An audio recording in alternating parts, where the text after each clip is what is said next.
वर्तमान आंचलिक पाणीपाग विभाग पक्षर एक बड़ खबर सामना को आसी। तेज सूचना अनुसार संभाव्य बात्या प्रभाव में राज्य में वर्षा आशंका 3 ରୁ 6 तारिख जाए वर्षा संभावना। तेज 3 ରୁ 6 तारिख जाए केउ जिले में केते मात्रा वर्षार प्रभाव रही से संपूर्ण खबर जाना किंतु ता पूर्व वीडियो गोटे लाइक कर चैनल टी सब्सक्राइब कर बेल आइकन दबाई ऑल उपर क्लिक करूँ जहाद्वारा जब भी जेकोसी लेटेस्ट पाणीपागर सठिक सूचना आम चैनल में आप सर्वप्रथम देखिपारे। तेज चलतु लेट नगरी खबर उपर नजर पकाइबा। तेज सूचना अनुसार संभाव्य बात्या प्रभाव में किसी जिले में वर्षा संभावना। वर्षा नहीं आंचलिक पाणीपाग केन्द्र सतर्क करिछि। तेबे 3 तारिख में 4 जिले में सामान्य मध्यम धरणर वर्षा हेबा नहीं पूर्वानुमान करिछि एवं 8टी जिले में 1 ରୁ 2ଟି स्थान में वर्षा आशंका रही। तेबे 4 तारिख में सेहीपरि राज्यर 5ଟି जिला को येलो वार्निंग जारी कर जाइछि। मालकानगिरी, कोरापुट, रायगड़ा, गजपति और गंजाम जिले में प्रबल वर्षा हेबा नहीं पूर्वानुमान कर जाइछि। तेबे 7 ରୁ 11 सेंटीमीटर वर्षा होई पारे। सेहीपरि 5 तारिख पई 5ଟି जिला को ऑरेंज वार्निंग और 6 जिला पई येलो वार्निंग जारी कर जाइछि।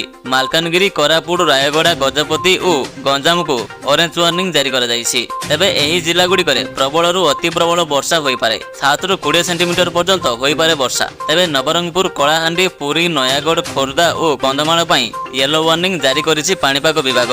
एही जिला गुडी करे प्रबल वर्षा संभावना रहिछि, सेति आपण माने सतर्क रहंतु। तेबे आपनक जिल्ला रे पाग केउ भली रहिछि ता कमेंट माध्यम रे हमकु जणांतु। Bureau report B news Odia.